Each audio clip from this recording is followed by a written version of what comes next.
A regular meeting of the City Council was held in person on Thursday, March 12th, 2026, at 7 p.m. for the purpose of transacting any and all business. Notice of this meeting was posted on March 10th, 2026, at 3 p.m. This meeting is being recorded and is live on SATV and Zoom unless technological issues interrupt the transmission. Councilors absent? None. Council President Merkel presiding. Councilor Jalapa moved to dispense with the reading of the record of the previous meeting. All those in favor? So voted. I now request that everyone who is able to please rise to recite the Pledge of Allegiance led by Councilor Flynn.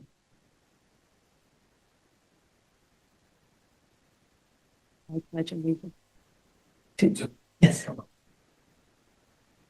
to the flag and to the distance, indivisible.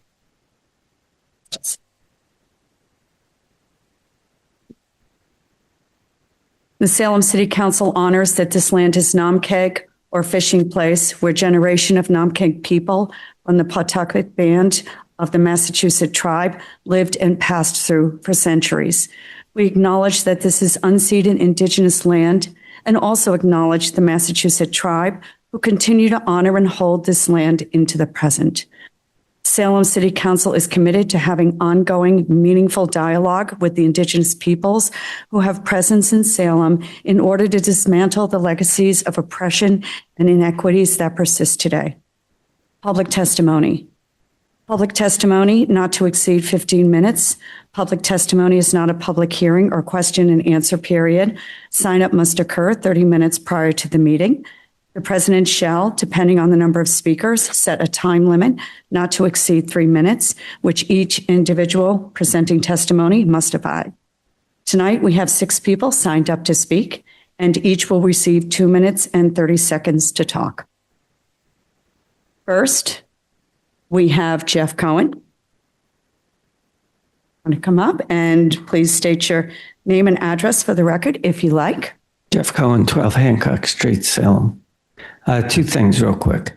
Regarding the living wage ordinance, one thing that slips through the cracks, not just in Salem, but every community, everywhere, is just check out the job postings.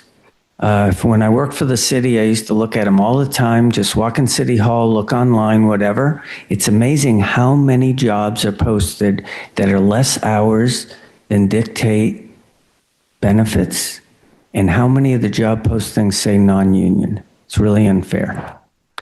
So hopefully that can be worked into whatever. Second of all, I want to commend Councilors Jalapa and Davis for bringing in the Stick It to Trump resolution. And it's really important for a couple of reasons in my mind. One is the SAVE Act, which is ultimately one of the worst voting suppression bills. Also, ironically, 2 out of the 5 components are anti-trans, basically attacks on trans people in America.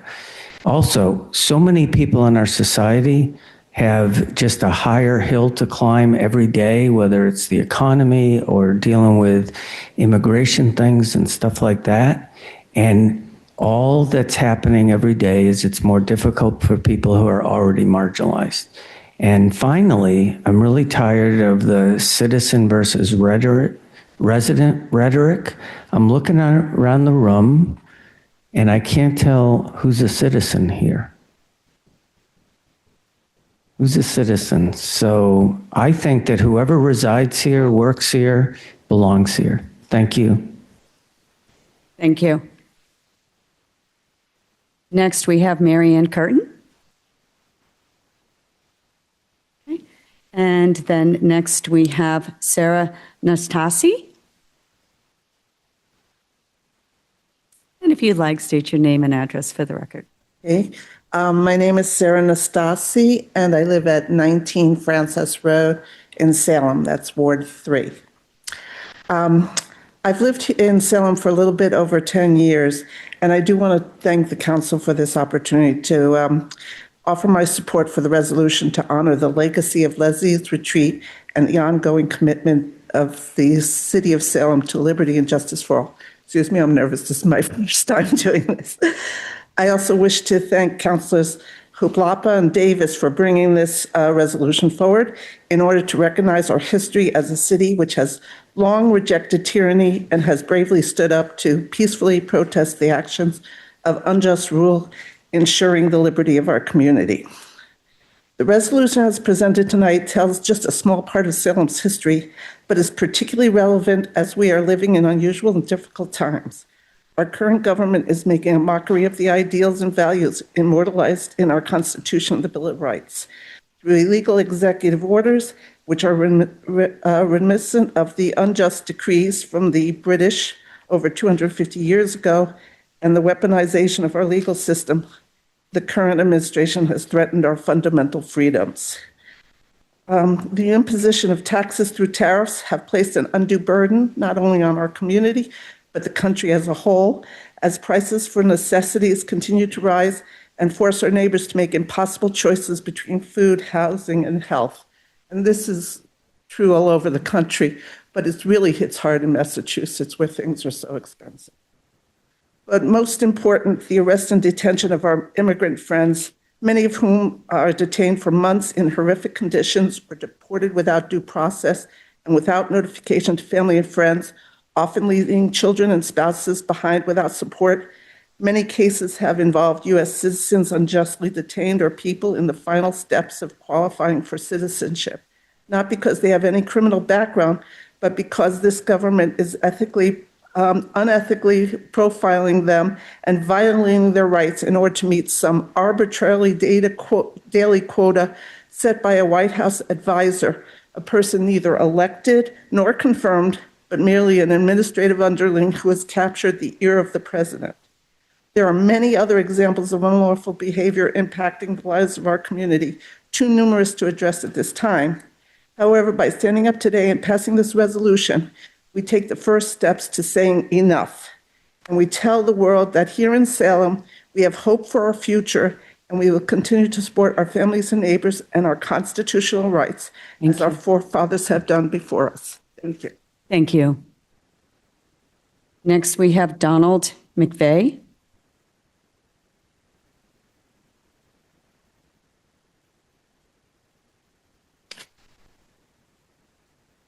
Donald McVeigh, listed as in person. Yes, I was doing the in person. So. Is Donald McVeigh present? Okay.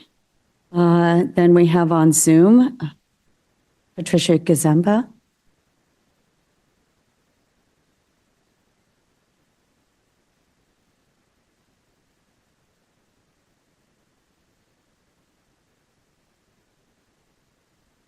Gazemba.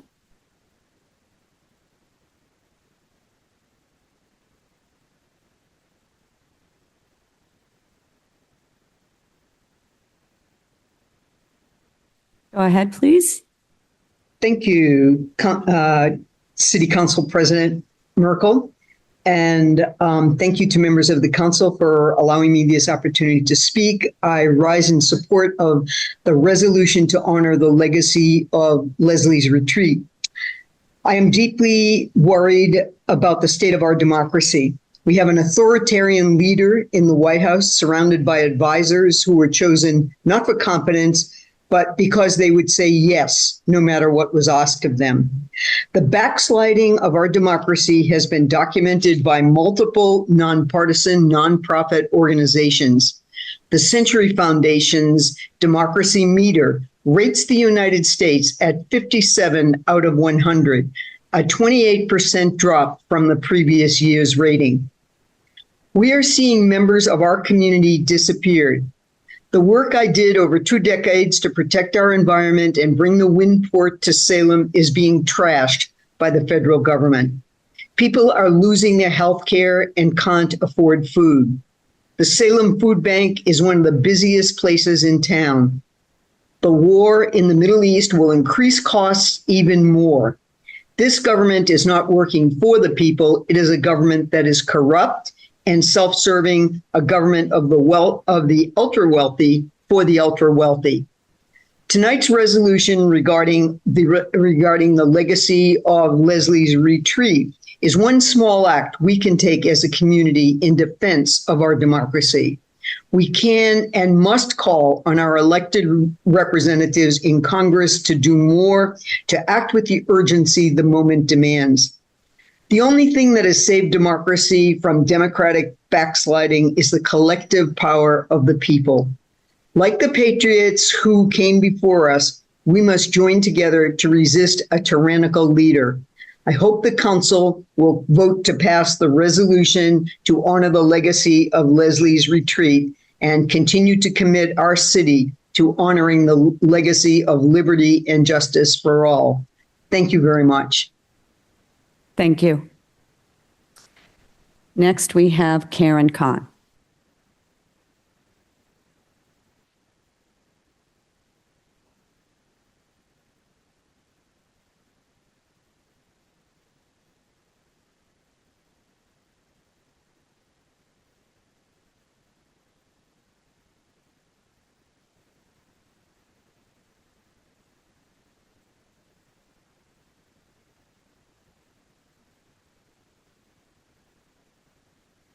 Ms. Khan, you can speak.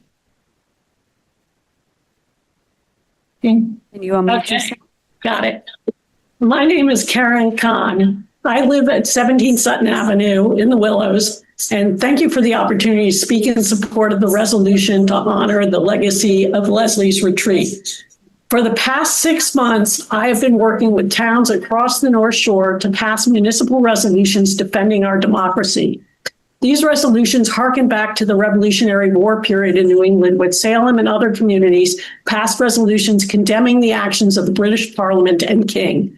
These resolutions expressed the Patriots' discontent with taxation without representation, as well as efforts to undermine the colonial judicial system and limit self-government.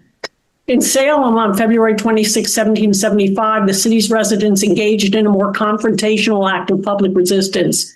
They refused to let a regiment of British soldiers enter the town to confiscate a cache of hidden weapons. Tonight, we honor those patriots with a resolution to honor the legacy of Leslie's retreat and the ongoing commitment of the city of Salem to liberty and justice for all. In honoring that legacy, we must ask ourselves, what did the people of Salem fight for in 1776? When we celebrate this July 4th, the 250th anniversary of the Declaration of Independence, can we do so with the conviction that our democracy will be sustained for the next 250 years? Many of us feel our democratic form of government is under threat from an authoritarian leader. Our representatives in Congress and the State House have not shown the urgency necessary to protect our institutions or our residents, particularly our immigrant neighbors. People from our communities are being disappeared. We no longer have a country in which the rule of law is sacred. The Resolutions Project encourages local officials to express their commitment to democracy and their discontent with the actions of our federal government. Thus far, 85 communities in 23 states have passed resolutions in defense of democracy. All of these are tailored to the particular communities. Many call on Congress to do its job, which includes investigating corruption, raising tariffs, declaring war, and removing corrupt and incompetent officials from office. In 2025, Boston, Stowe, Brookline, and 5 Western Mass communities passed these resolutions. Now 8 North Shore communities are working to do the same through town meetings, city councils, and select boards. I thank Councillor Jalapa and Councillor Davis for bringing forward tonight's resolution. I hope the council will vote unanimously to pass it. Thank you. Thank you. That concludes our public testimony. Hearings? We have a hearing on the petition of Haunted Warren Museum, LLC, 259 Essex Street, to operate 7 days per week year-round between the hours of 10 a.m. and 2 a.m.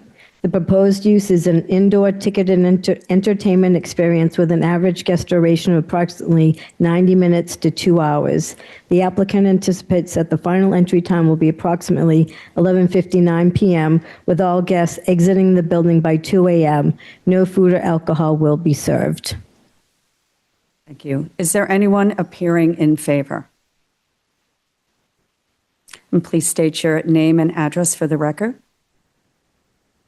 Good evening. My name is Brian Grossman. I'm an attorney with Strang, Scott & Giroux. My office address is 6 Beacon Street, Suite 815, Boston, Massachusetts.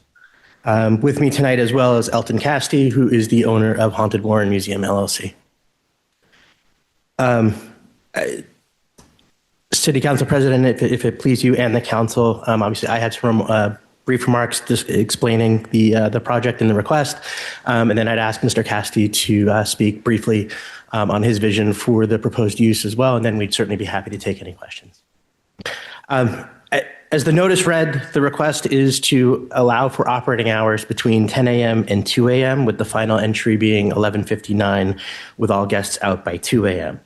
The Haunted Warren Museum is designed as a controlled, fully indoor, guided, ticketed museum experience.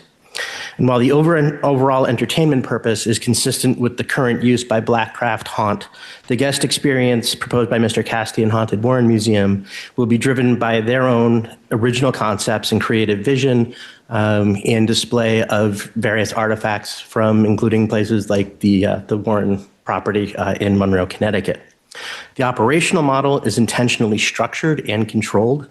Every guest purchases a ticket in advance for specific entry time. There will be no on-site ticket sales. This will help control guest flow and traffic. This proposal, although asking for extended hours, is not the typical type of business that one might expect to be asking for extended hours, like a bar or a nightclub.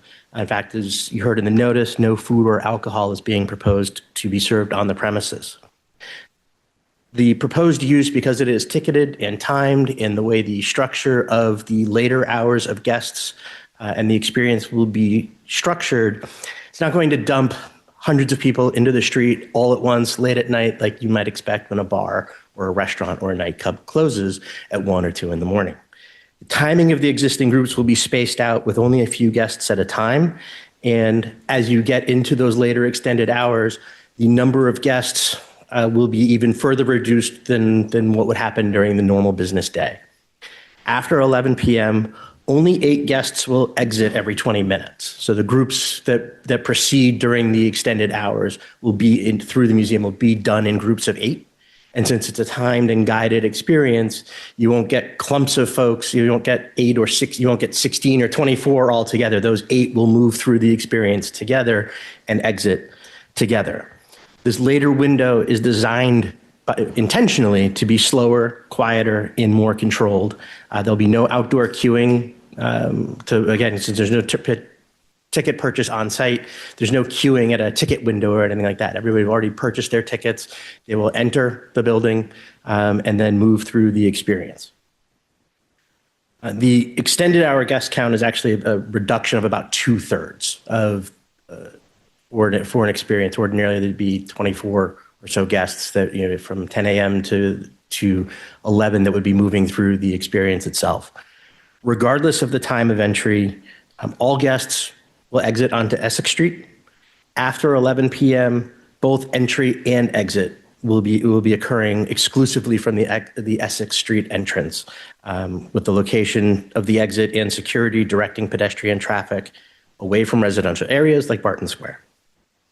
Security will be present at the entrance and exit, and certainly, of course, within the building to monitor guests, ensure orderly conduct, but also to ensure appropriate guest conduct when they're exiting as well. The applicant has structured the operation to minimize the potential for any imposition on the surrounding area, and the applicant is committed to working collaboratively with the city to discuss any reasonable conditions to address any concerns with the proposed use, particularly during those later hours. Mr. Casti and the rest of Haunted Warren Museum are excited to bring this to Salem because of Salem's history, its tourism, and the overlapping interest with the visitors, and due to the history with the Warren family themselves with the city of Salem. Mr. Casti is enthusiastic about joining the Salem business community and hopes the museum will be a year-round driver for visitors to Salem and for its guests to patronize other local businesses, stay in local accommodations, and to drive additional full-time employment within the city. We very much appreciate the City Council's consideration. Now I'd invite Mr. Casti to say a few words about his vision for the project. And as I said, we're happy to take any questions. Thank you. Yes, so also appearing in favor, and if you could state your name again for the record. Elton Castay. I currently live in Los Angeles, but I did just look at a place today. I'll be moving here if this is granted. Just want to introduce myself just because I am like one of the owners of the location that would be coming here, but not only one of the owners, but I would be the person blatantly in charge. No discredit to the people that I work with. I have partners and lots of people helping us, but I'll be the one here every day. I've been coming here for the last 5 months, kind of working in this behind the scenes. We've met in person, Chamber of Commerce, Creative Commons, architects, engineers. I've kind of just been doing everything I can to learn as much as I can and create an informed decision about whether or not to bring this forward here in Salem. And I've listened to social media feedback and things like that and kind of been paying attention to parking in Essex and residential. Whenever I come here, I stay in Airbnbs. So I understand all the kind of like the noise issues as best as I can without actually being a resident. So I just want to say I'm not here to try and disrupt anything. And I understand like the 2 a.m. hours are probably a little bit more abstract than you might see in like some of the comparable businesses like the Wax Museum and Count Orlov's, places like that.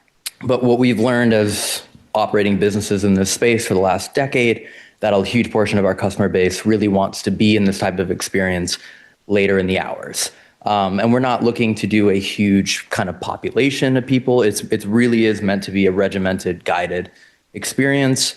I factored in the Barton Square and where the residents are. I've looked at where the parking is at YMCA and how can we move people so we're not even using engine noise, and really just trying to pay attention as much as I can to ensure that this business that we're bringing here, one, doesn't disrupt anything that you want, the peace and calm of the business, but simultaneously having these extended hours is going to grant us more of a marketing ability to drive tourism here year round. My goal here isn't to just kind of suck the life away what already exists here as the capital of Halloween in the world. I want to kind of add value to it and encourage people to travel here from around the world in January through, June, and then come back, right? And like kind of year round, and getting those later hours means I can offer a longer experience, which then warrants people wanting to travel here, not only just for Salem, but for this experience. And again, by me having later hours and having later ticketing times, it also means that I can encourage our people that are we know who they are, they'll have pre-ticket purchases, and I can go, hey, you're starting at 10, here's 12 things you can do beforehand. So I really do want to be as deeply as involved in Salem as I possibly can be. And that's ultimately the goal. So I know the hour offset, but we're more than happy to shut down any merchandising at 11 p.m. The main thing is just allowing people to enter the property no later than 11:59 p.m. for a 2-hour experience, getting them out at 2 a.m. And like I said, he said, be roughly 8 people every 20 minutes. That's if full 8 people are sold out. So it could be 4 people leaving at 1 a.m. and 4 people leaving at 1:30. And at that point, I have more staff than I have customers, and we can walk them to their car peacefully if we need to. But that's just kind of wanted to present where I'm coming from, and how I'm here in all ears, and any concern there might be, I'm more than willing to listen and find a solution when fit. So thanks. Thank you. Thank you. Is there anyone else appearing in favor? Is there anyone online? I'm not sure if they're in favor. Okay.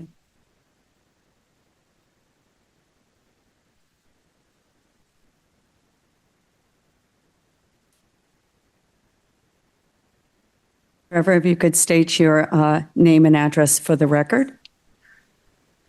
Hi, yeah, this is Trevor Spires, resident of 13 Barton Square, directly behind the business you just spoke.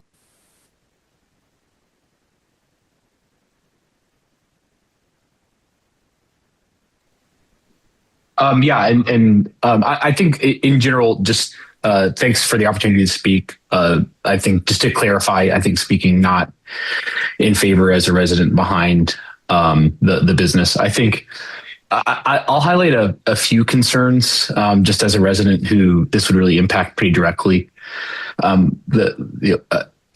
think from the proposal we heard today, I think some things I'd love to, it sounds like ears are open and we're looking for solutions. So I'd love to hear some detail, particularly in how the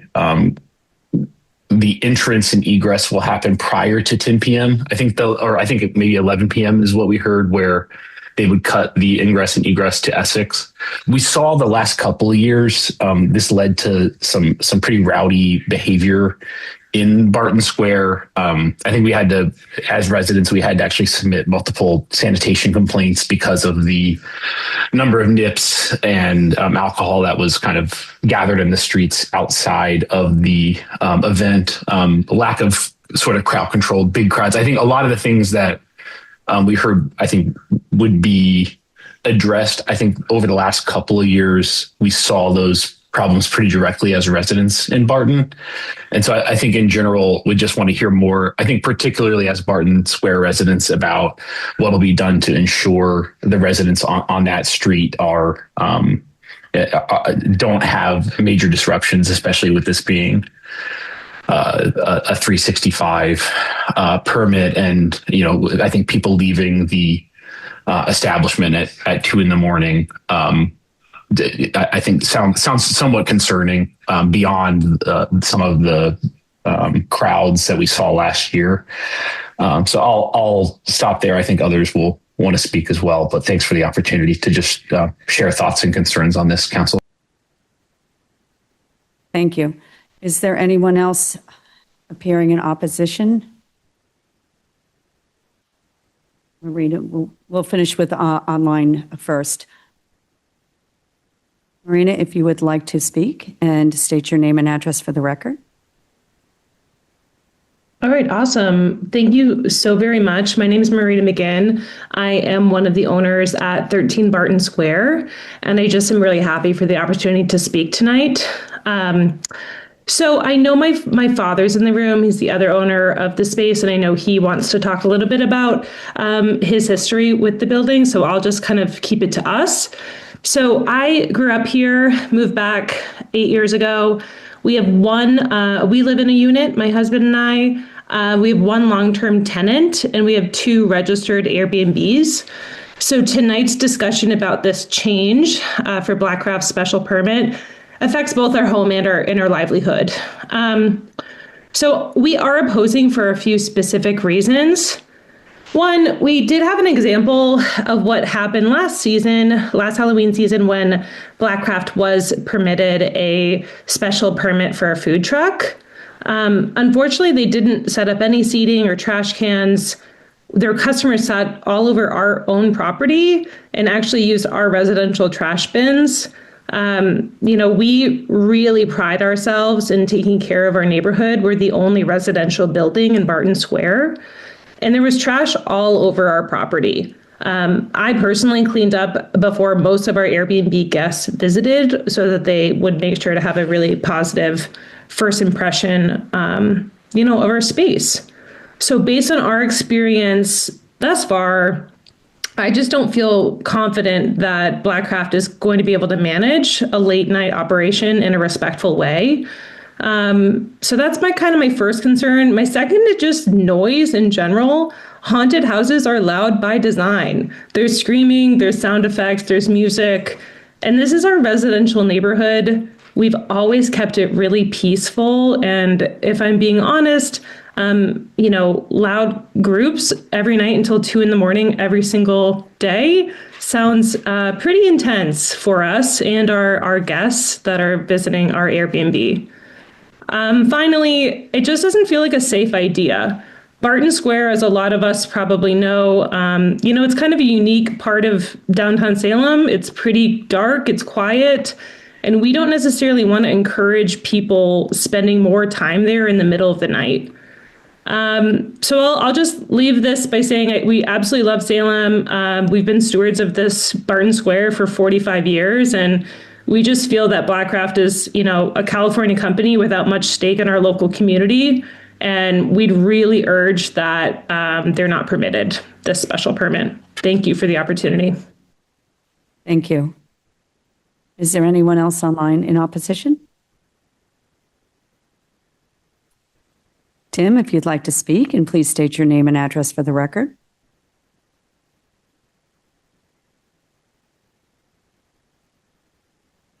Can everyone hear me? My name is Tim, and I own a condo at 266 Essex Street. We've had issues in the past with noise from people who park in that lot that is apparently the place where a lot of these people will park off of the YMCA. And I think a lot of that just comes with living in the city, and it's fine. But there are residential buildings on at least two sides of that YMCA lot that back directly up to it, including our condo. And it's one thing for people to be coming back to that condo or to that parking lot, sorry, at 2 a.m. on a Friday or a Saturday night. But people work every day and have to get up early to go to work and live in those residential units, and to deal with people walking back every 20 minutes and starting their car and talking and all of that until 2 a.m. every single night just seems like a burden that we shouldn't have to deal with. This is essentially a residential neighborhood. It's not, it's just not meant for a bunch of things that are open until 2 a.m. So I appreciate the opportunity to speak. Thank you. Thank you. Is there anyone else in opposition online? Yeah. Okay, we'll start with in person in opposition. I'll start at this side of the room if you'd like to approach the microphone, and please state your name and address for the record.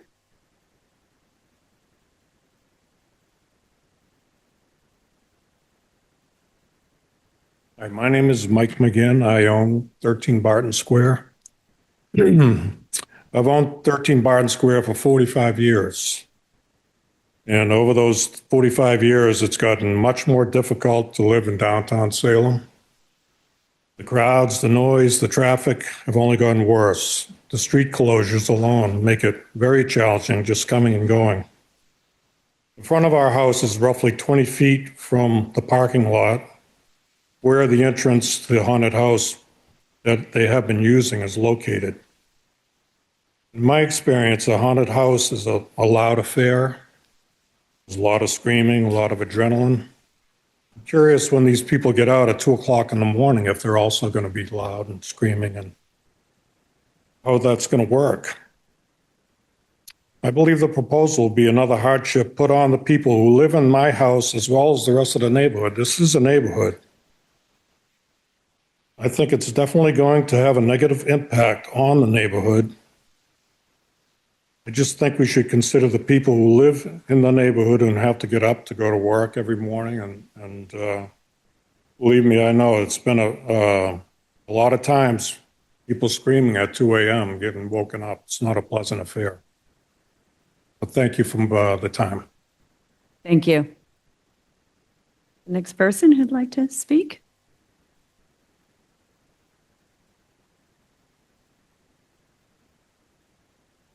Thank you. And please say your name and address for the record. Good evening, councilors. My name is Melissa Wojcik, and I'm an owner at 9 Barton Square.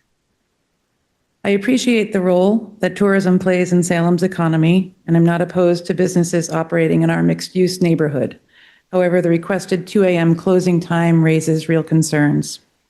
Many of us live close to these businesses, and tourist activity, including people arriving and leaving, rideshare pickups, and crowds gathering before and after entry, these are all things that ownership cannot control, already make it difficult to quietly enjoy our homes during the fall season. At this location, visitors gather in the rear parking lot and along Barton Square.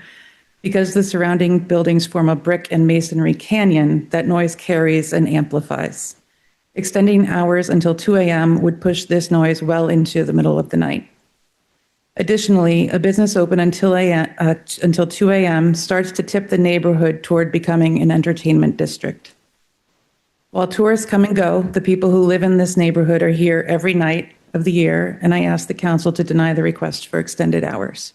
Thank you for the opportunity. Thank you. Anyone else? Please come up.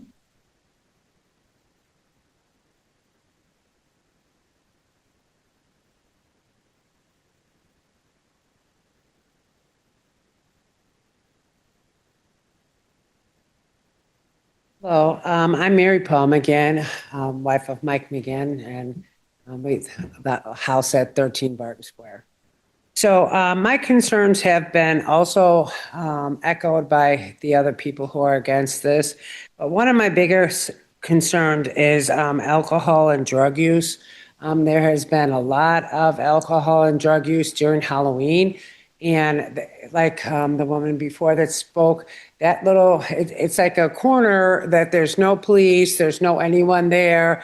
And I appreciate your saying they'd leave by Essex Street, but that doesn't mean they're not going to walk down the alley and turn around and go into the parking lot and, use drugs and alcohol. We have so many instances that we can't even talk about that the trash pickup that we've had to do at our house is disgusting. And when they had that food truck, they sat literally on our tenants, like on our own property. We asked them to move, no one moved. They had a situation of wood pallets they stored on the corner of the property. We asked them nicely to move them. We called the fire department because we were concerned of fire problem with if someone threw a cigarette on them and they went up, it could burn our building down that my husband spent I can't imagine that time and money to restore that building to the beautiful historic building it is now. So we have invested our livelihood into this place, not only our family, it's a multi-generational living space, and we don't think this is a good fit for our family and the neighborhood in Salem, and we request you deny it. Thank you.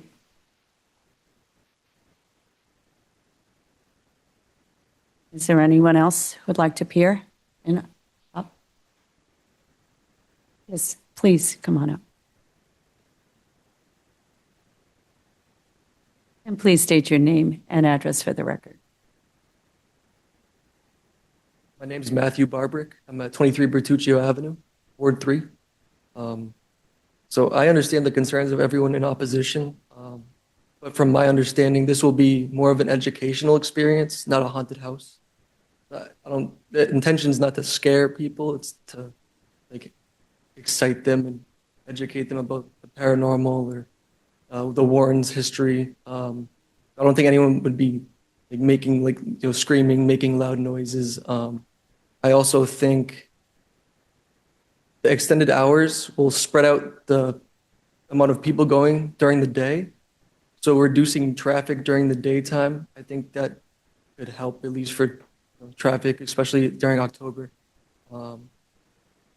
It could also give people, instead of going out to a bar, staying out late, maybe possibly ending up causing trouble, it gives them a chance to do an activity that's more positive, educational, and it's exciting. It's something new that we've never had in Salem, and it's the Halloween capital of the world.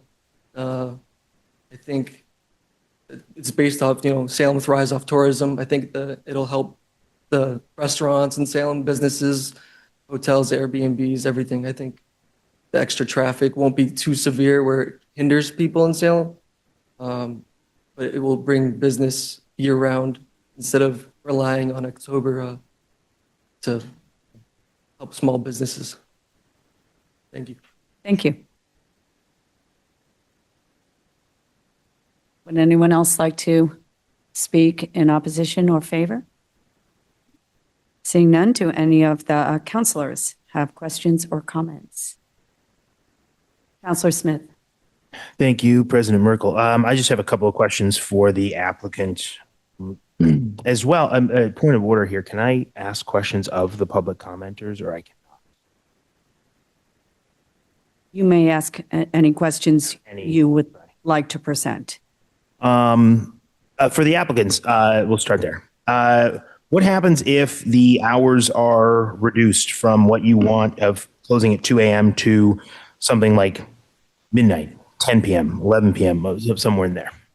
I think because of the nature of it being a last entry of 11:59, that would then force our last entry to be closer to 10 p.m. And at a certain point, that deduction in hours, the business doesn't work.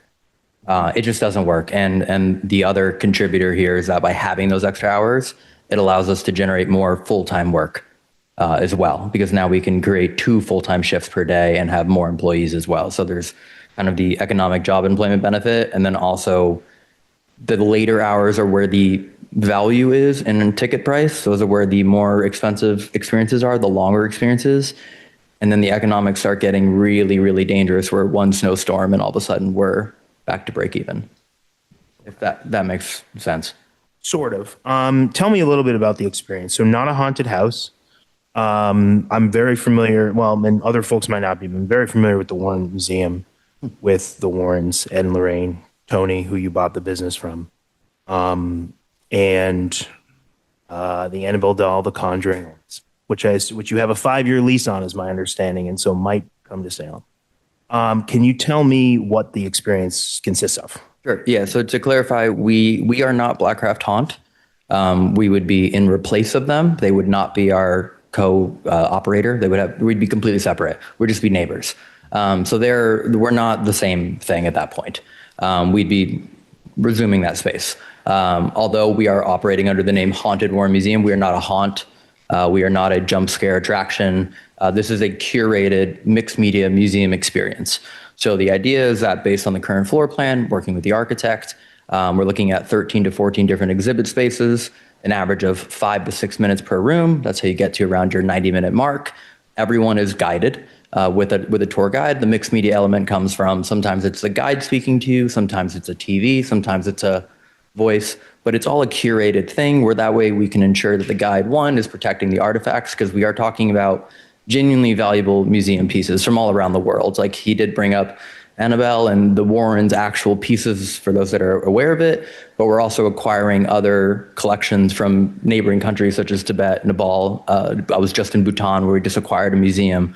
So it's really meant to be more of an informative educational experience. It is not meant to be this high adrenaline jump scare. And to be honest, I actually looked, if I know about the concern with alcohol. I've never drank my entire life, never done drugs my entire life. I actually looked if we could breathalyze people. It's not allowed. So I wanted to actually have that circumstance in place, but ultimately that is the experience that we're looking to offer. Yes, there will be a paranormal investigation tie-in to that later 2-hour plus experience. But again, we don't want this to be a noisy experience, because we don't want the noise pollution from one room inside the museum to contaminate another one. So obviously we don't want the noise inside the business to contaminate. There should be no way for it to leave the building at all. And then last question. So you've mentioned you've said it a lot. I just wanted, if you could tell the council in the room who your business partner is. You haven't mentioned at all tonight for whatever reason. Yeah. So backward stepping, basically we own the, by we, I mean, one of my best friends is Matt Rife. So he is my business partner on this. He's he's Matt Rife. He's social media. He's not here, right? I'm the one doing the day-to-day and everything. I was approached to purchase Ed and Lorraine Warren's home in Monroe, Connecticut, which is in a residential neighborhood. And I made sure the first thing that we did was go to city council, meet with the first selectman, meet with the town. I went door to door to meet every single neighbor. The ones that didn't answer their door, I gave them my phone number, called them, talked to them about everything. I'm saying that because Matt Rife is my partner and he helped promote everything, but I am the person that is talking to every single person that operates this. And so with that circumstance, we learned how to ensure that any issues that came up with the neighborhood, we were able to offset. Everything from security to parking to every concern you could ever imagine. I'm happy to say that we've been operating there for 6 months, every single day for 6 months, and this is an Airbnb circumstance. So these are the customers that I trust living in the house that we own each night, and we've had 0 issues. Like none whatsoever. It's actually been remarkable. And I take a pride in that because I feel like the customer base that we bring in really respects that. So I say that, so Matt would be my partner on this as well, but I'm not gonna say that Matt Rife is gonna be here on a day-to-day basis, but of course he will be my marketing partner on this. He's an avid lover in this. That's how we bonded, was through the Conjuring universe, film universe. So yeah. Thanks. You can yield back. Thank you. Any other questions or comments from the council? Councilor Varela. Thank you, Council President Merkel. Question.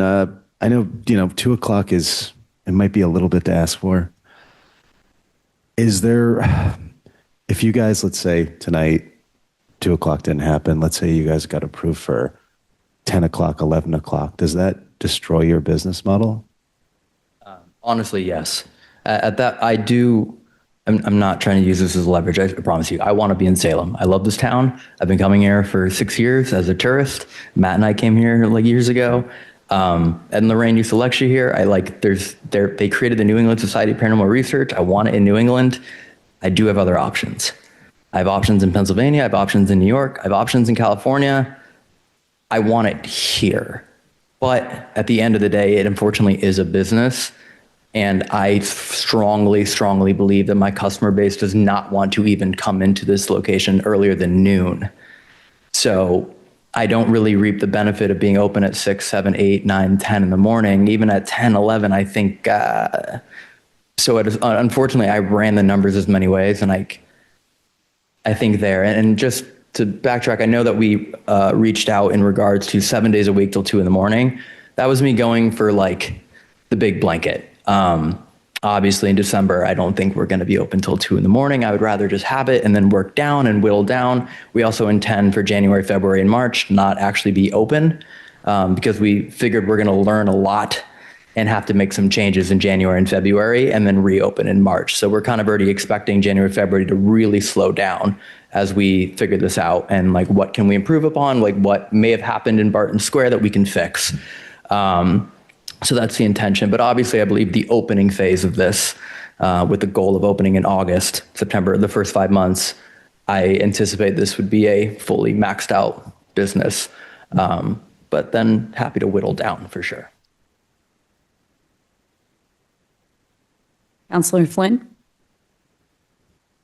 Thank you, President Merkel. I appreciate your interest wanting to come to Salem. I love seeing new businesses come in.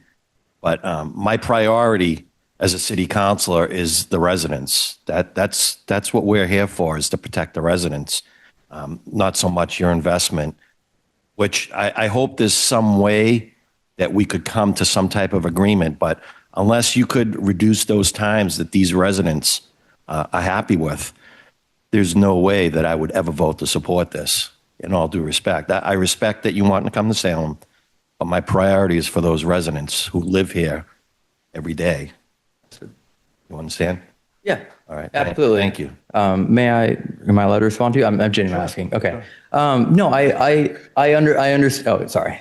Like of course, like I understand those concerns. We're not going to have a food truck. And again, I understand you've had bad experiences. We're not them. I know that doesn't mean anything to you because we've never met till today. But I mean, if you want me to sign something that says I will not have a food truck, no problem with that. Like I have no issue setting limitations on the Barton Square thing. I didn't know that the YMCA area had apartments there. I'm more than happy to figure out parking further away. Obviously, with the people that are leaving at 2 in the morning, I expect most of them to stay in Salem.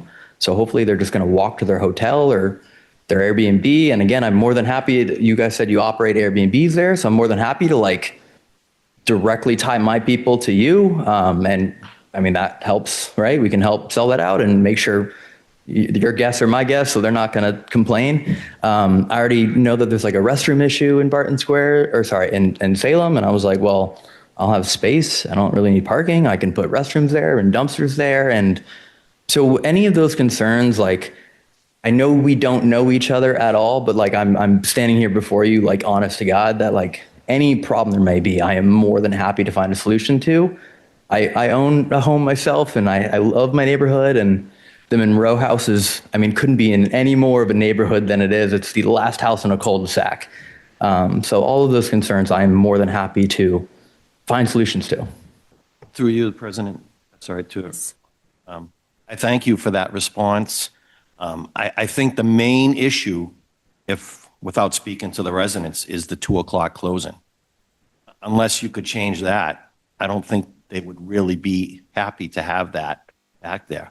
So that it falls on your shoulders. And I respect the Ward 2 Councilor. This is not my ward, but I'm voting on an issue that affects the whole city. And as I said, I work for the residents, not the businesses. So take that into consideration. Thank you. I believe Counselor King was next. Thank you. I just have a comment. I know that you described the experience as one that does not mirror a haunted attraction, a haunted house per se, and I believe you.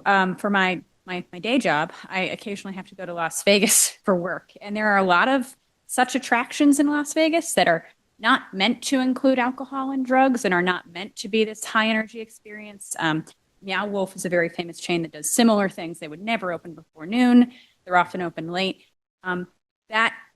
Those experiences often do end up, because of just the nature of the experience, it's still including alcohol and drugs. People will, quote unquote, pregame. They go, they'll drink beforehand, they'll do drugs beforehand, or they will do it after. So I do think that regardless of the style of attraction, we recognize by looking at similar attractions elsewhere in the country that it still will attract that type of energy in the space and then spilling out into the streets. Even if people are staying in Salem, I think many of us have experienced the person who is outside trying to call an Uber and they're screaming across the street at their Uber and things like that. It can be quite distracting for the residents. So I have to agree with the Ward 4 counselor that I think unfortunately just because of the neighborhood, I don't think we could go much later than 11 or 10 p.m. for closing time. Thank you. Counselor Turowski. Thank you, President Merkel. I do think that this attraction would be very on theme in Salem, but I do think that the hours of that you've proposed are not consistent with what we typically see here. Speaking as somebody who is frequently outside in the downtown area at night, there's nothing open until 2 a.m. in Salem. Absolutely nothing. The bars close at 1, and most of them are closing earlier than that. It's very incongruous with the quality of life that people who live in the downtown area are used to. And I live not in that area, but in a similarly constructed brick buildings channel down the middle, as the Barton Square residents were explaining. And I live across from an event facility that frequently has events that are done early in the morning. And you can hear, just as Councilor King was saying, when people leave, it's loud, it's disruptive. There's engine noises, there's people talking, yelling. I think the later you allow this attraction to be open at night, the more likely you're going to have people who say, I'm going to go to a bar for a few hours first, and then I'm going to be loaded when I get there. Because again, a lot of these people are going to be on vacation or visiting from out of town.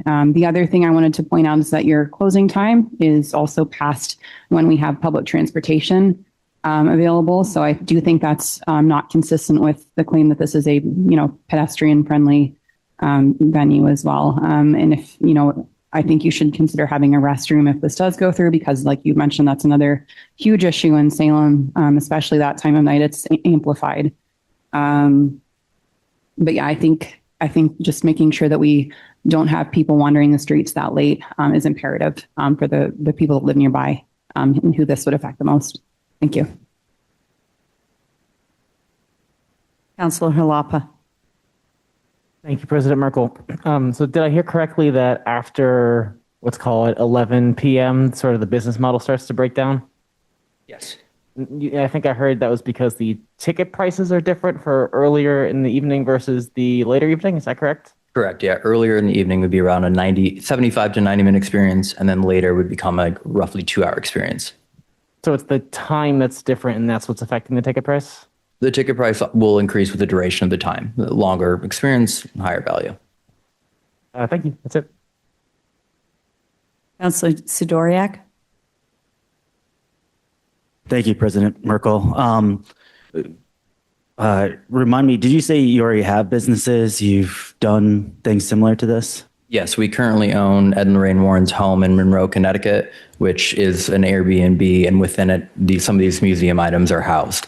But it currently operates essentially as an Airbnb, although not actually on Airbnb.com. But it doesn't function as like a museum where you get patrons? It's a residential property, so the only people who are allowed into this museum are those that are staying there overnight.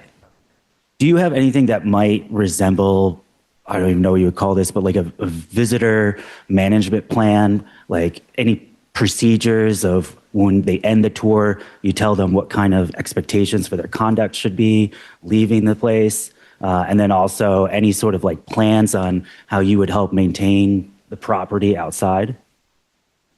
Yeah, absolutely. So the goal is one to curate the entire experience from entry point to each and every room to the exit procedures of making sure they have all their belongings. And then additionally, because though it is a guided experience, I can have my guides ensure that either they are, let's say we designate a certain parking area, they're walk there, or that person's job doesn't end when the experience is over. It's not exit through the gift shop and you're out. My job, especially in those later hours, is to ensure that my guides are making sure that these people understand that they're in a residential neighborhood, which is what our guys currently do at the property in Connecticut. They ensure that they are parked properly, that they're being careful of noise, that at a certain time they are not allowed outside anymore other than just to get around the property, but not to be loud. So I would ensure that our staff is also making sure that the end procedures create a peaceful environment for everyone, because, and I know Meow Wolf has been brought up and experiences like that, but this is a different endeavor. The people that are going to be acquiring this ticket price, that will be a higher ticket price, are not going to be casual, let's go spend $25, let's get drunk. These are going to be people that are really highly interested in this experience. They understand where they're going. They're not going to spend this dollar amount to just simply throw away the money to like do that. And at the same time, I am going to be extremely protective of every single piece in this museum. And if anyone even indicates that they are under the influence or going to be a bit rowdy, the way we currently operate in Connecticut, we have the right to refuse their stay. If they are at any risk to the property, to the museum items, we can terminate them without any doubt. And that is not something I will hesitate to implement here. I really was looking at, can I breathalyze people before they go in, but it's actually, my understanding is not allowed in the state.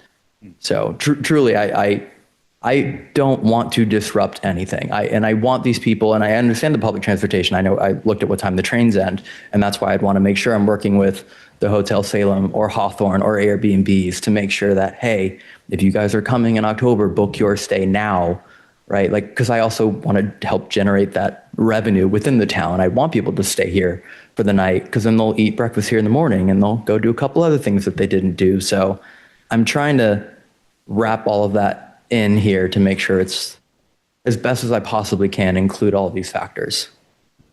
Thank you. Thank you. Councilor Varela. Thank you, President Merkel. I want to speak a little bit on this process here. So this body can do a few things, and there's some flexibility with this. And I want to bring this up because I'll let you know that, let's say we did allow this to happen with conditions, and that condition was in 3 months, we revisit this. My only hesitation with that is we want to make sure we set you guys up for success. And I know this is a large investment you guys would be putting into this. And let's just say if this body did approve it for 3 to 6 months and it comes back and it has a negative connotation, I would feel really bad about you guys putting up for an investment and then everything falling apart because we come back and we have an issue. So I think that's one thing to consider. Being a business owner here in Salem, I think I can see the appeal of this business, and I think it's great to have businesses that are just a little more conceptual and unique like yours. It's something that I obviously want, but again, the hours are a little problematic because of the way the city functions and just the amenities here. So again, just want to speak to the process. It's something we could do, but again, I would be a little fearful that I just don't want you guys to lose a significant investment if we made a decision like that. Sorry. Councilor Jalapa. Thank you, President Merkel. I guess I'll just say for the record that if you were able to guarantee everything that you're saying, I think, and all of us knew that guarantee for certain, there might be some different feelings, but we live in the real world. And so I think that's sort of what the struggle is here. And in a moment, I'm going to turn around, look at the residents, and just by a shaking of heads, I'd be curious to know if any of what was said makes them feel any better.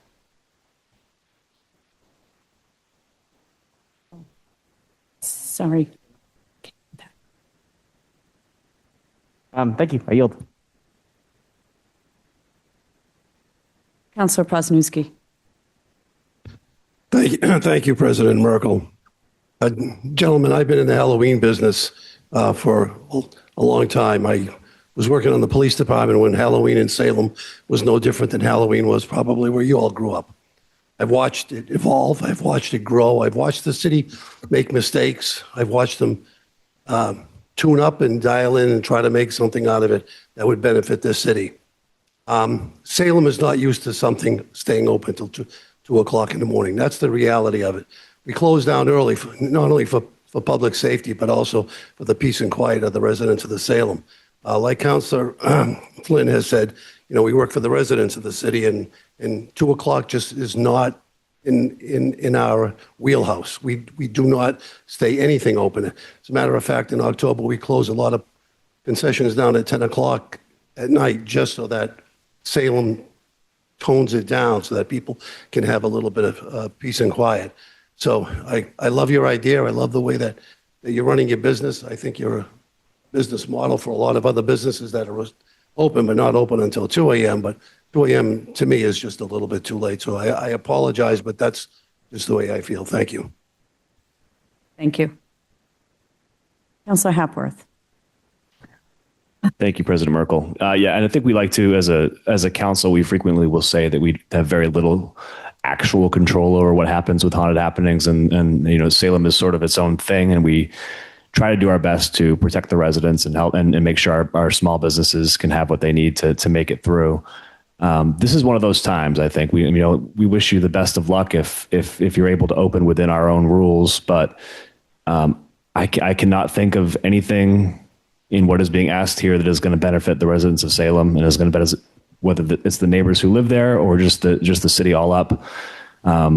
There's nothing in this that benefits those who live here in Salem. So if you can make it work within our own rules, best of luck. But I'm going to be a no on extending these hours for this.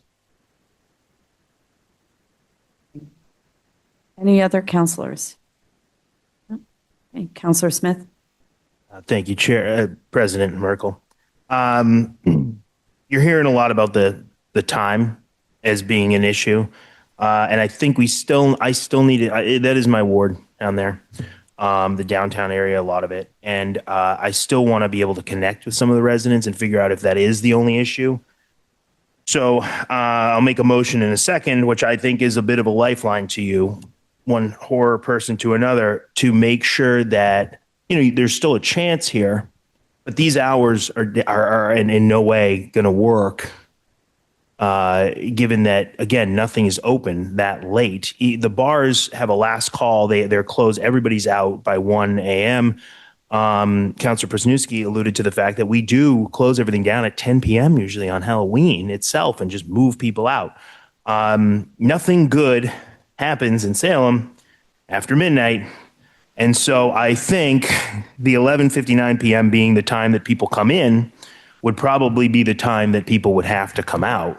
And we'd need to figure out, whether it's a 15-minute times between people, whether it's opening up earlier in the morning, whether it's also, realizing or raising ticket price, whatever you do, whatever you figure out what to do.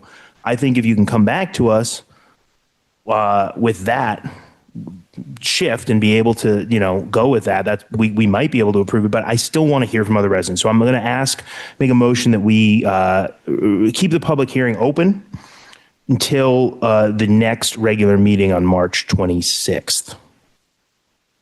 Okay.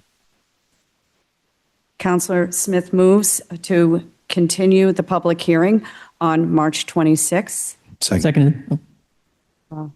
All those in favor? All those opposed? Matter carries. Thank you. Thanks. Appointments and reappointments.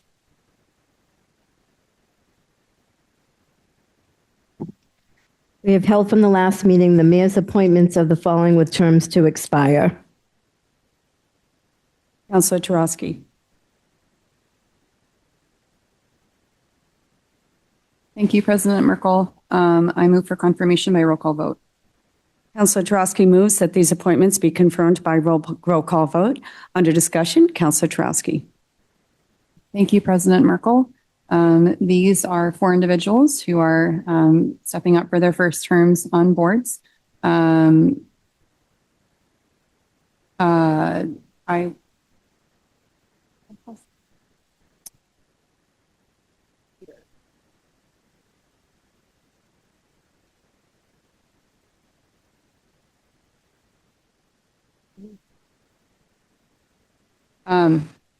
Yeah, so Michael Egan of 8.5 Daniel Street to the Transportation Commission.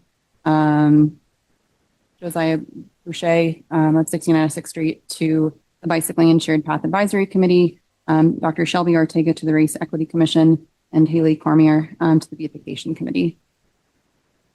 And I move that these be confirmed by roll call vote.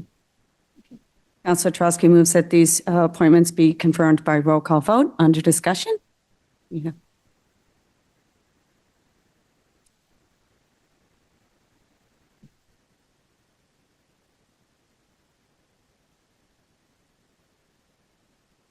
Thank you.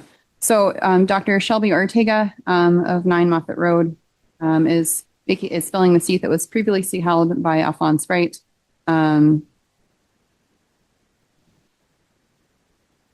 Ms. Haley Cormier is filling the seat that was previously held by Jason Lang. And I believe Councilor Varela will speak about those two. Mr. Michael Egan of 8.5 Daniel Street earned his BS in computer science from Wentworth Institute of Technology. He is the head of engineering for Breezeway. He has over 15 years of experience as a software engineer, previously holding positions with TripAdvisor and Flipkey, and he has volunteered his free time with the Salem Pantry since 2023. He is looking forward to supporting Salem's residents and visitors by being a part of this commission and its work. And then Mr. Josiah Boucher of 69 Essex Street is taking a seat on the Bicycling and Shared Path Advisory Committee. He will be filling the seat vacated by Charlie Heaps. He works toward a transportation system that embodies the community's values and is committed to advocating for a comprehensive multimodal transportation network which prioritizes safety and accessibility for all. Mr. Boucher is currently pursuing his doctorate in computational media from Worcester Polytechnic Institute, where he also earned his Bachelor of Science in Robotics Engineering and Master of Science in Interactive Media and Game Development. He currently works as a teaching assistant at WPI and lectures courses in expressive range analysis for generative AI, intro to data analysis for game development, generative AI ethics, and generative AI in game development. Thank you. Any further discussion? Councilor Varela. Thank you, President Merkel, and thank you, Chair. So wanted to quickly talk about Dr. Shelby Ortega. Shelby cannot be with us tonight, so I will read something instead of suspending the rules after this. So Dr. Ortega has been a resident of Salem for over a decade and is deeply honored to join the Race Equity Commission. This community means a great deal to her, and she is committed to serving it with care and integrity. As a psychologist, Dr. Ortega approaches the race equity through both systems-informed, human-centered lens. She understands that public policy shapes lived psychological experience, influence belonging, safety, opportunity, dignity. Her goal is to support the Commission's work by integrating evidence-based practices, trauma-informed principles, and authentic community voice so that equity is not only a structural but restorative. I do personally know Dr. Shelby Ortega, and I'm looking forward to her being on the commission. Dr. Shelby Ortega is very thoughtful about their presence and how they handle every situation. And we're lucky to have her on this board to really dig in. So thank you, Shelby. And is Haley here? Haley, welcome. Thank you. I don't know much about you, Haley, but I appreciate, we'll get you up here. But again, I think Beautification Committee is one of those very few conceptual committees, and you guys are mostly underlooked, but you guys really, your mission is amazing, how it's really about looking outside about our city and what we can do to not only improve cleanups, but ideas within beautification. So I really appreciate you being a part of this committee. So thank you. Thank you. Any further discussion? Seeing none, on Councilor Turoski's motion to confirm the appointments of Shelby Ortega to the Race Equity Commission, Haley Cormier to the Beautification Committee, Michael Egan to the Transportation Commission, and Josiah Boucher to the Bicycling and Shared Path Advisory Committee. Madam City Clerk, please call the roll. Councilor Davis? Yes. Councilor Flynn? Yes. Councilor Hapworth? Yes. Councilor Halapa? Yes. Councilor King? Yes. Councilor Prasnewski? Yes. Counselor Smith? Yes. Counselor Sidoriak? Yes. Counselor Turowski? Yes. Counselor Varela? Yes. And Counselor Merkel. Yes.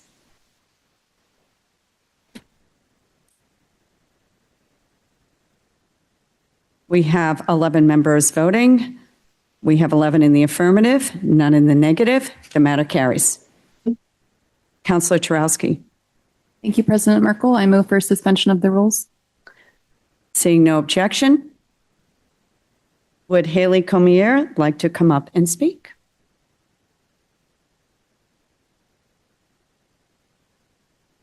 Hi, everyone. I'm Haley Cormier. I live on 11 Bickman Road. Really looking forward to being a part of this committee. I'm a new resident to Salem.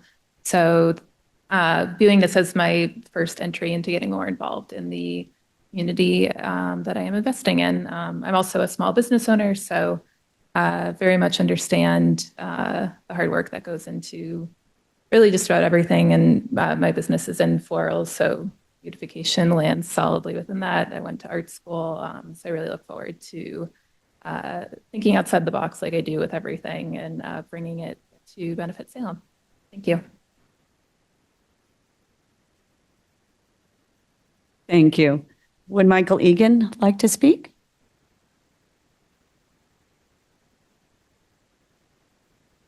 My name is Mike Egan from 8.5 Daniel Street. I just want to thank the committee for their votes, and I'm just looking for an opportunity to continue to give back to the city that I live in and I love. So thank you very much. Thank you. Would Josiah Boucher like to speak? Hello, my name is Josiah Boucher, recently updated to Josiah Guthrie. And I am thrilled to be part of this committee now, and I thank you all for appointing me to it. Brief clarification, in the materials that were translated, it made it sound like I was working on generative AI, but my work is actually very critical of that technology, and I do not plan on bringing that to the Bike Committee. Thank you.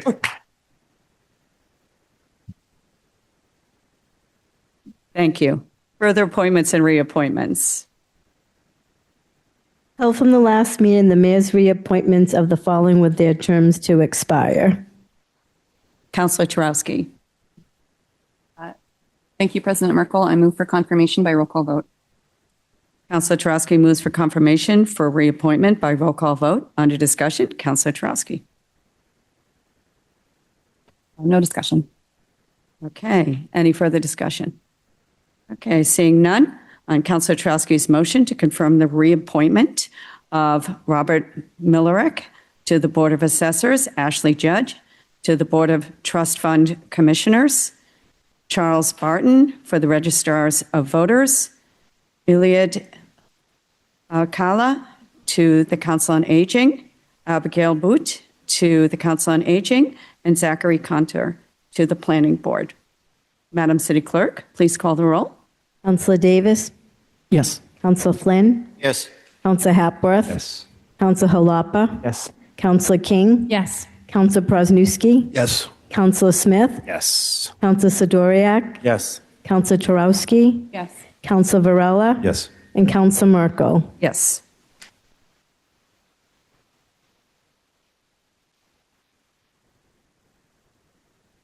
We have 11 members voting. We have 11 in the affirmative, none in the negative. The matter carries. Further appointments and reappointments.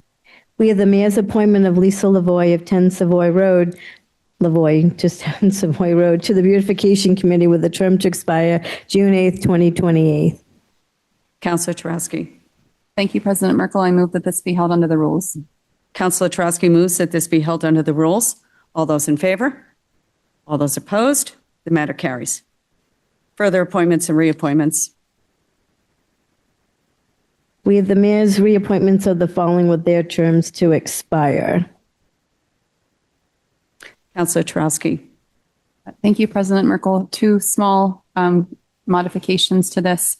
Mr. Paul Kirby is withdrawing his application for reappointment, so he will be struck from this list. And we had an address change after the agenda was posted for Mr. VJ Joyce, moving from 107 Preston Place in Beverly to 10 Broad Street in Salem. So I move that these be held under the rules with those exceptions. Thank you. Councilor Trowski moves that these be held under the rules with the exception of Paul Kirby and an address change for VJ Joyce. All those in favor? All those opposed? The matter carries. Further appointments and reappointments.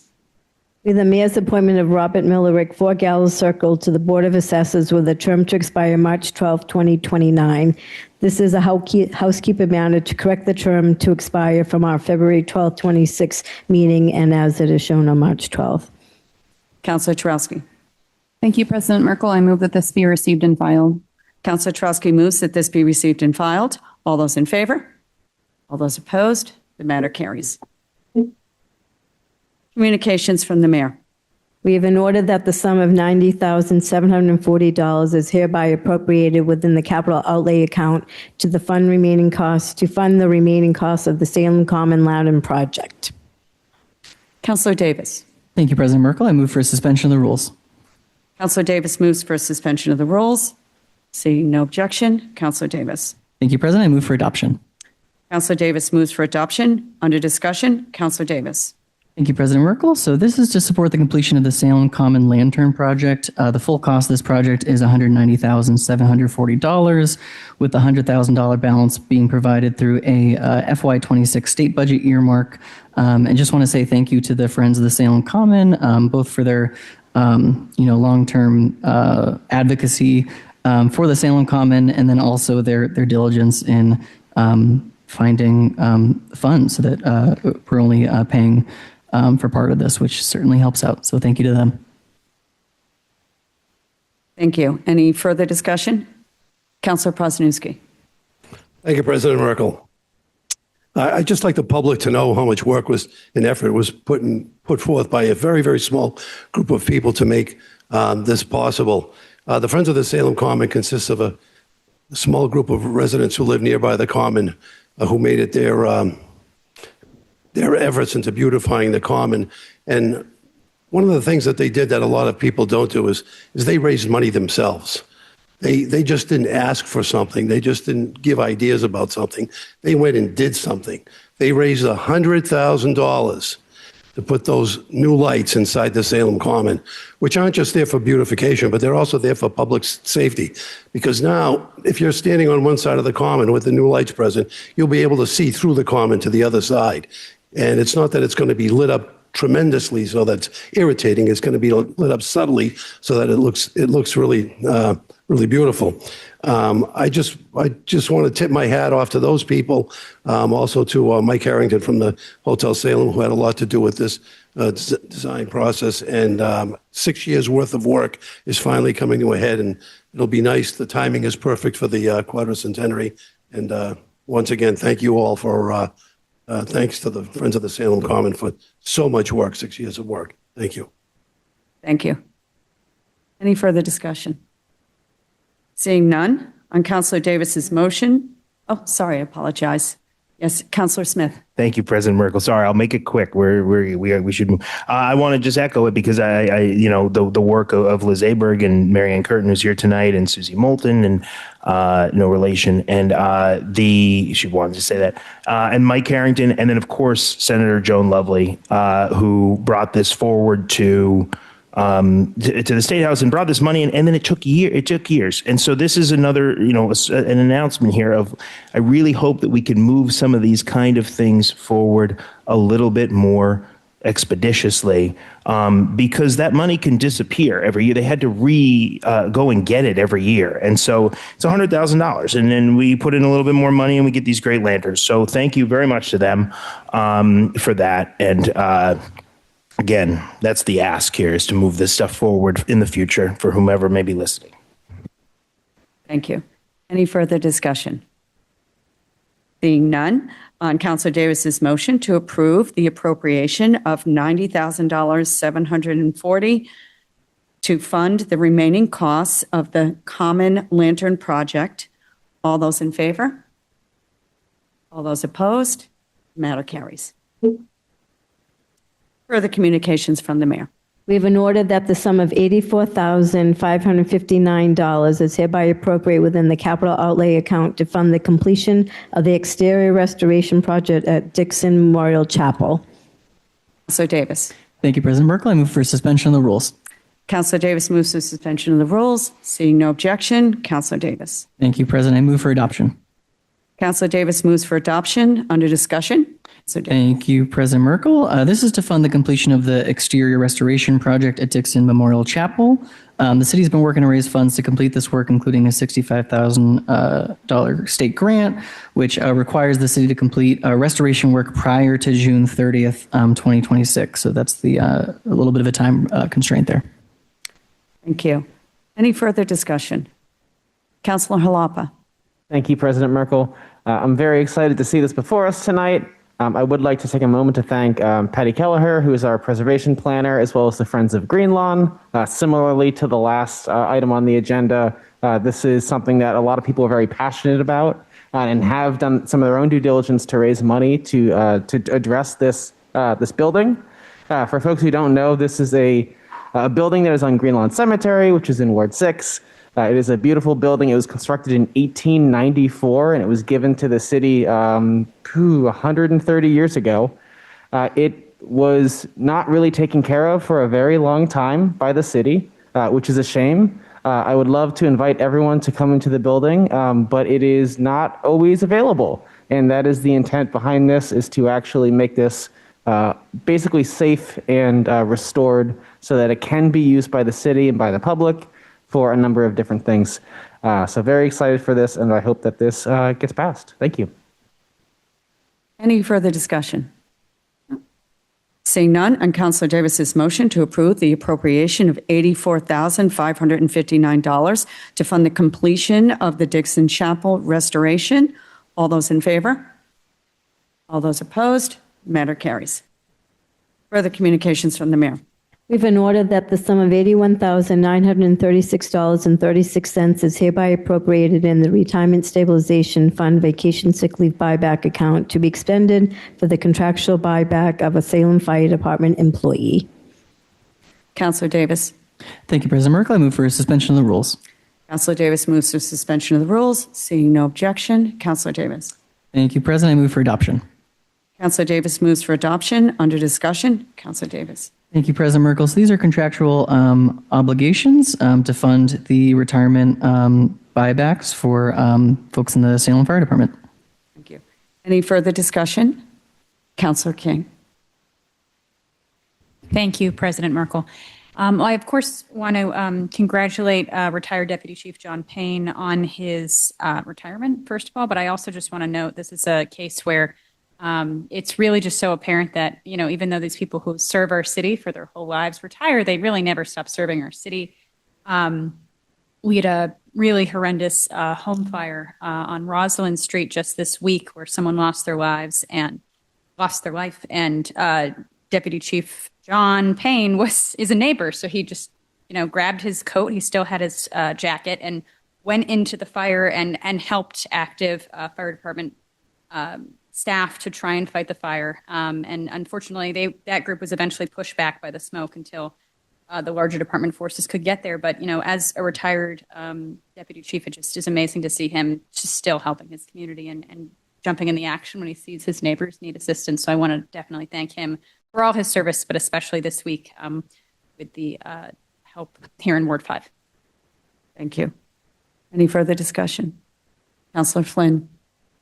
Thank you, President Merkel. I'd also like to congratulate Deputy Payne. I had the opportunity to get on the fire department with him back in '93, and he really is a great firefighter. And just to show, as Councilor King just said, retired over 32 years, and he jumps right into action, doesn't hesitate.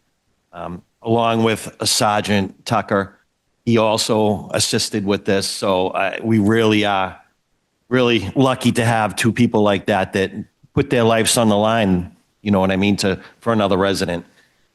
In closing, I just want to wish Johnny a long, happy, and healthy retirement. He deserves it. He's a great family man and a great friend. Thank you. Thank you. Any further discussion?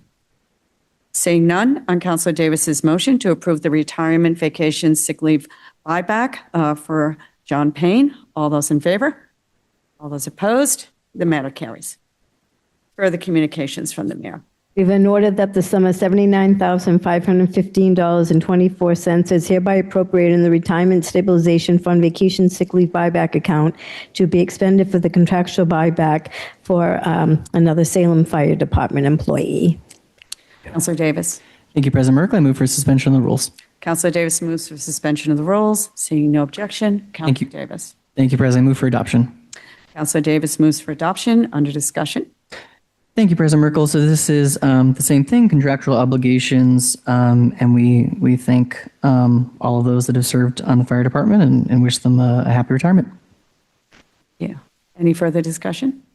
Counselor Flynn. Thank you. President Merkel, I appreciate that. I want to also congratulate Deputy Tobin, another long-time firefighter. I believe he was the senior firefighter when he retired in January. I've known Patrick throughout my career. He's definitely been a leader and a mentor to younger firefighters, and I wish him and his family, again, a long, happy, healthy relationship. He's earned it. Thank you. Thank you.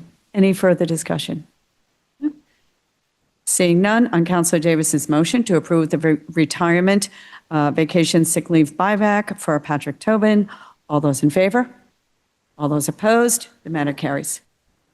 Further communications from the mayor. We've been ordered that the sum of $72,225 is hereby appropriated from the golf course receipts reserved to help to the golf course equipment purchase of a course sweeper, storage container, walk-in cooler. Counselor Davis. Thank you, President Merkel. I move for suspension of the rules. Counselor Davis moves for suspension of the rules. Seeing no objection, Counselor Davis. Thank you, President. I move for adoption. Counselor Davis moves for adoption. Under discussion, Counselor Davis. Thank you. So this is the first of three different golf course orders that we've got. This one is for equipment. So yeah, three different money matters listed as three different line items. This is for equipment purchase of a Baroness FS 900 core sweeper, which is essentially like a lawnmower, a storage container, and a walk-in cooler. Thank you. Any further discussion? Seeing none, on Counselor Davis's motion to approve the appropriation of $72,225 from the golf course receipts reserved account to the Parks and Rec golf course account to pay for equipment. All those in favor? All those opposed? The matter carries. Further communications from the mayor. We've been ordered that the sum of $65,500 is hereby appropriated from the Witch House receipts reserved appropriation to be transferred to the Fall Park and Rec Witch House account for additional costs associated with the Witch House sign project and for costs associated with the Witch House and Pioneer Village program for Salem's 400th anniversary. Counselor Davis. Thank you, President Merkel. I move for suspension of the rules. Counselor Davis moves for suspension of the rules. Seeing no objection, Counselor Davis. Thank you, President. I move for adoption. Counselor Davis moves for adoption. Under discussion, Counselor Davis. Thank you, President Merkel. So this is for costs associated with the Witch House and Pioneer Village programming for Salem's 400th anniversary. This is a fun one for folks that are falling asleep. We've got, will support signage, the creation of an authentic Mission canoe, the building of a traditional summer encampment, and the creation of a Massachusetts tribe float for the Salem 400 parade. And I think it's fantastic that we've been working really closely with the Massachusetts tribe for this project. So I'm excited about this. Any further discussion?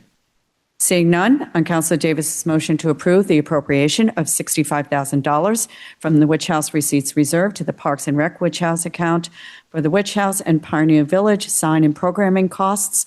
All those in favor? All those opposed? The matter carries. Further communications from the mayor. We've been ordered that the sum of $30,000 be hereby appropriated from the golf course receipts reserved account and transferred to the following golf course account for the purchase of a replacement garage door, open and shelter, rebuild materials, and safety fence for the ninth tee. Counselor Davis. Thank you, President Merkel. I move for suspension of the rules. Counselor Davis moves for suspension of the rules. Seeing no objection, Counselor Davis. Thank you, President. I move for adoption. Counselor Davis moves for adoption. Under discussion, Counselor Davis. Thank you. So this is the second of the three golf course orders. This one's for renovation and repairs. We've got the purchases of replacement garage door openers, shelter rebuild materials, and safety fence 9T. Thank you. Any further discussion? Seeing none, on Councilor Davis's motion to approve the appropriation of $30,000 from the golf course receipts reserves account to the Parks and Rec golf course account to pay for garage door openers and other materials. All those in favor? All those opposed? The matter carries. Further communications from the mayor? We've been ordered that the sum of $19,150 is hereby appropriated from the Charter Street Receipts Reserve Appropriation to be transferred to the Fallen Park and Rec Charter Street Cemetery account for cost to continue documentation for the last remaining quadrant of the cemetery. Councilor Davis? Thank you, President Merkel. I move for suspension of the rules. Councilor Davis moves for suspension of the rules. Seeing no objection, Councilor Davis. Thank you, President. I move for adoption. Councilor Davis moves for adoption. Under discussion, Councilor Davis. Thank you. So this is for ground penetrating radar work, which is essentially data gathering at the cemetery. We're not sure all that's there, so they're doing some work on that, which seems important. Yep. Any further discussion? Seeing none, on Councilor Davis's motion to approve the appropriation of $19,150 from the Charter Street Receipts Reserved account to the Parks and Rec Charter Street Cemetery account for documentation costs. All those in favor? All those opposed? The matter carries. Further communications from the mayor. We've been ordered that the sum of $14,748.09 is hereby appropriated in the Retirement Stabilization Fund Vacation Sick Leave Buyback account to be expended for the contractual buyback of a Salem Fire Department employee. Councilor Davis. Thank you, President Merkel. I move for suspension of the rules. Councilor Davis moves for suspension of the rules. Seeing no objection, Councilor Davis. Thank you, President. I move for adoption. Councilor Davis moves for adoption. Under discussion, Councilor Davis. Thank you, President. This is another contractual obligation for another Salem Fire Department employee, Richard LeBlanc, and we thank him for his service and wish him a happy retirement. Thank you. Any further discussion? Councilor Flynn. One more firefighter that retired tonight. I'd like to again congratulate Rich LeBlanc. I had the opportunity of spending the last third of my career with Rich down at Engine 5, and outstanding firefighter, family man, and I wish him again long, happy, healthy relationship. All three of these firefighters, they weren't just my co-workers or friends. All three I consider brothers, and I wish them the very, very best. Great firefighters. They serve the city well. Thank you to all three. Thank you. Any further discussion? Seeing none, on Councilor Davis's motion to approve the retirement vacation sick leave buyback for Richard LeBlanc. All those in favor? All those opposed? The matter carries. Further communications from the mayor. We've been ordered that the sum of $14,400 is hereby transferred and appropriate from Receipts Reserve funds to the Department of Public Services burial account. Councilor Davis. Thank you, President Merkel. I move for suspension of the rules. Councilor Davis moves for suspension of the rules. Seeing no objection, Councilor Davis. Thank you. I move for adoption. Councilor Davis moves for adoption. Under discussion, Councilor Davis. Thank you, President Merkel. So this is to replenish funds used for the burial services and daily operations for Green Lawn Cemetery. Any further discussion? Seeing none, on Councilor Davis's motion to approve the appropriation of $14,400 from receipts reserved to the DPS burial account. All those in favor? All those opposed? The matter carries. Further communications from the mayor. We've been ordered that the sum of $10,000 be approved within the Retirement Stabilization Fund Vacation Sick Leave Buyback account to be expended for the contractual buybacks for various unions. Councilor Davis. Thank you, President Merkel. I move for suspension of the rules. Councilor Davis moves for suspension of the rules. Seeing no objection, Councilor Davis. Thank you. I move for adoption. Councilor Davis moves for adoption. Under discussion, Councilor Davis. Thank you. This is our final contractual obligation to various unions, and we wish them a happy retirement. Thank you. Any further discussion? Seeing none, on Councilor Davis's motion to approve the retirement vacation sick leave buyback for various unions. All those in favor? All those opposed? The matter carries. Further communications from the mayor. We have an order that the sum of $7,000 be hereby appropriated from the Golf Course Receipts Reserve Appropriation Account and transferred to the Fallen Park and Rec Golf Course account for the golf course electricity costs through the end of the fiscal year. Councilor Davis. Thank you, President Merkel. I move for suspension of the rules. Councilor Davis moves for suspension of the rules. Seeing no objections, Councilor Davis. Thank you. I move for adoption. Councilor Davis moves for adoption. Under discussion, Councilor Davis. Thank you, President Merkel. Yep, this is the final one for electricity costs through the end of the fiscal year. Thank you. Any further discussion? Seeing none, on Councilor Davis's motion to approve the appropriation of $7,000 from the Golf Course Receipts Reserved account to the Parks and Rec Golf Course account for electricity costs, all those in favor? All those opposed? The matter carries. Further communications from the mayor. We have an order to accept the donation from WellPoint Health Insurance in the amount of $15,000 for the artwork restoration and preservation of the Lansdowne George Washington portrait. These funds will be deposited into the mayor's office account. Councilor Davis. Thank you, President Merkel. I move for adoption. Councilor Davis moves for adoption. Under discussion, Councilor Davis. Thank you, President Merkel. We thank WellPoint for their generous donation. Any further discussion? Seeing none, on Councilor Davis's motion to accept the $15,000 donation from WellPoint Health Insurance for artwork restoration, all those in favor? All those opposed? The matter carries. Further communications from the mayor. We have an order to accept the donation from Darlene Amelis in the amount of $6,000 for the tree planting landscape plan along the Salem Common. These funds will be deposited into the tree donation account. Councilor Davis. Thank you, President Merkel. I move for adoption. Councilor Davis moves for adoption. Under discussion, Councilor Davis. Yes, thank you. Thank you, Darlene, for her generous donation as well. Thank you. Any further discussion? Councilor Varela. Thank you, President Merkel. Just want to say a little bit, thank you, Darlene, for the generous donation. I just want to give you a shout out. I couldn't think of anyone more that thinks is so much more thoughtful about our tree planting program here. As you guys know, trees, just like plants, you have to think about the future and succession. And I can't think of a resident that thinks more about that than Darlene and the future of our tree program. So again, thank you for the generous donation. Thank you so much. Thank you. Councilor Presnewski. Thank you, Council President. I'd also like to thank Darlene. I know that she wanted to see these trees planted in the Salem Common for the quadricentenary early. So she reached into her own pocket with her own money and got this ball rolling early so that it would happen at this perfect timing. Thank you, Darlene, very much for your contribution. Thank you. Councilor Hapworth. Thank you, President Merkel. I also want to thank Darlene for her passion for our trees here in Salem. I have looked out my window and I've seen you, Darlene. I've seen people from the PEM gathered around Darlene in a tree and her giving feedback, I think, on their roots or on the mulch they're putting down or something maybe. But she is just so passionate about the trees here in Salem. Just appreciate it. And this is a very generous donation. So thank you. Thank you. Any further discussion? Councilor Smith. Thank you, President Merkel. I'd like to further that. I've spoken to Darlene, and this is also specifically for creating a plan for the future of these trees to make sure that these aren't just trees going in the ground that just don't last and don't take and they're not native and all this. And so it's really about a sustained and long-lasting benefit for the city and for the common. So thank you very much for thinking of that and for the future. Thank you.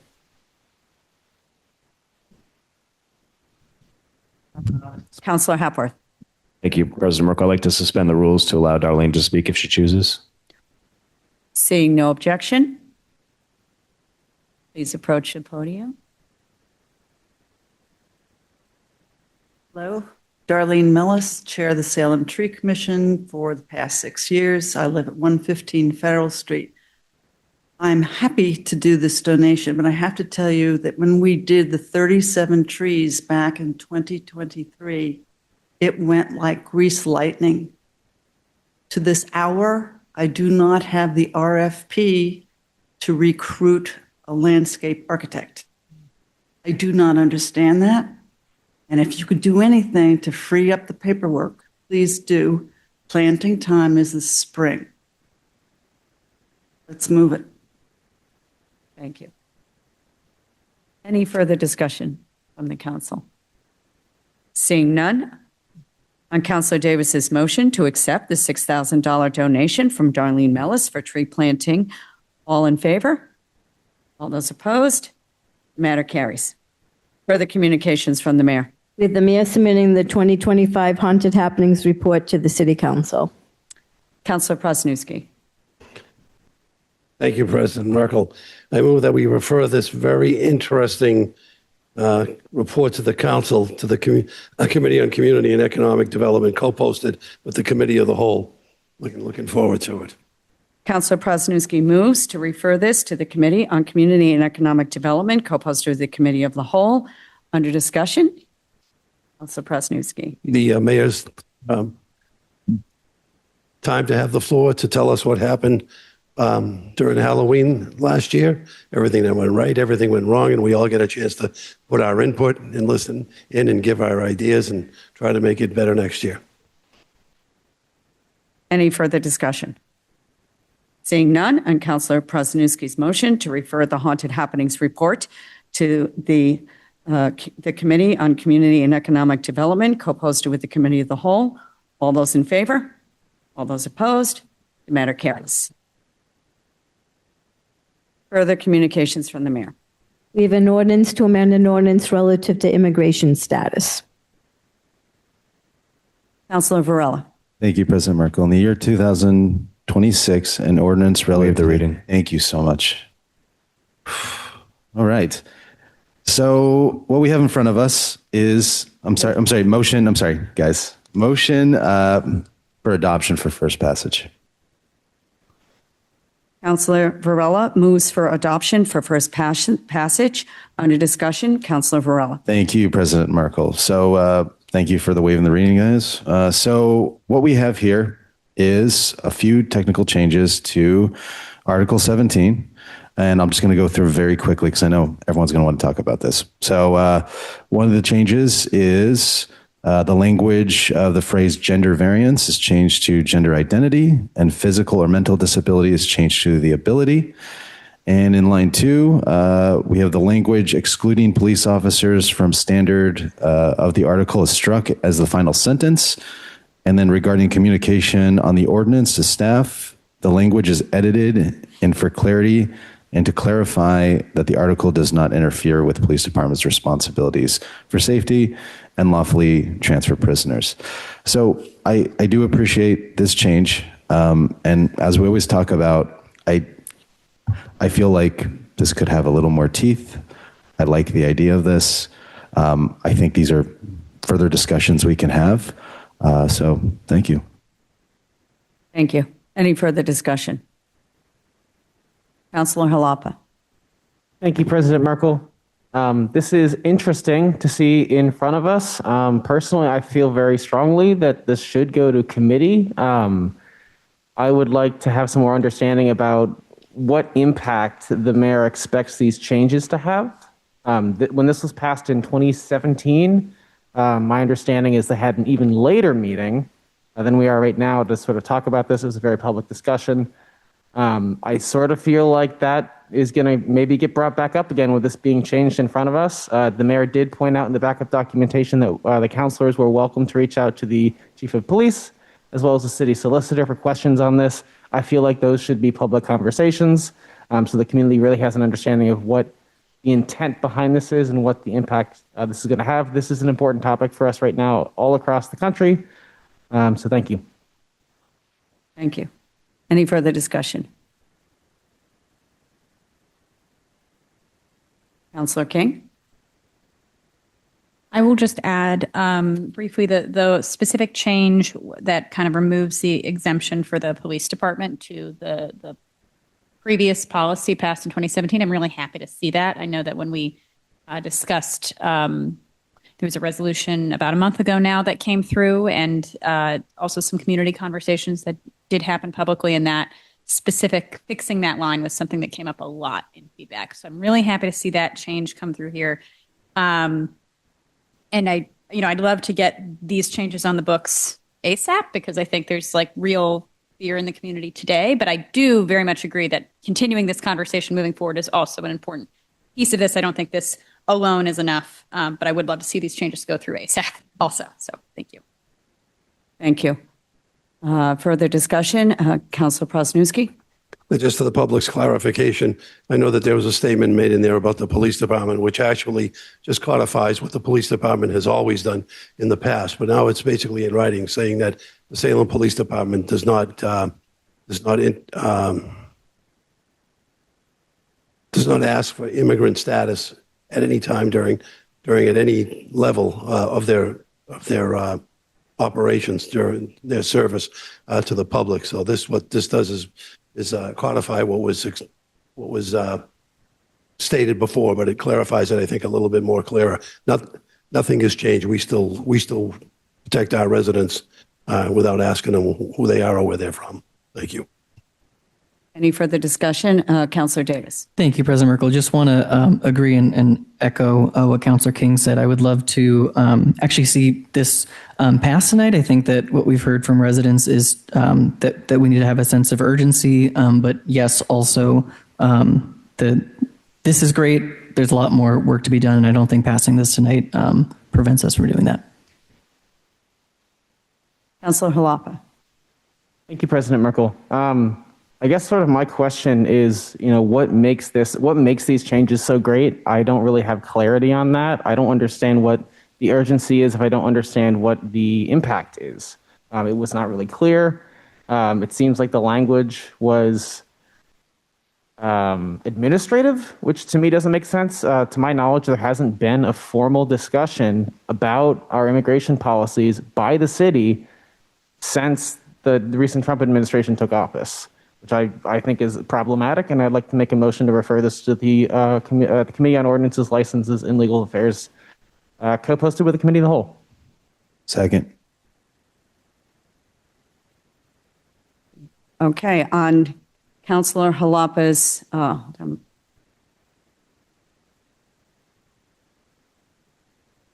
yep. Okay, so on Councilor Jalapa's motion to send this which committee? To the Committee of Ordinances, Licenses, and Legal Affairs, co-posted with the Committee of the Whole, seconded by Councilor Varela. All those in favor? Oh, sorry, under discussion?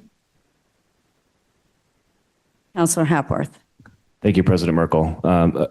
Completely, I think we are in a difficult place right now as we continue to talk about this stuff. So I completely sympathize with that desire to bring this into committee and have these discussions, and agree that we need these to be public discussions.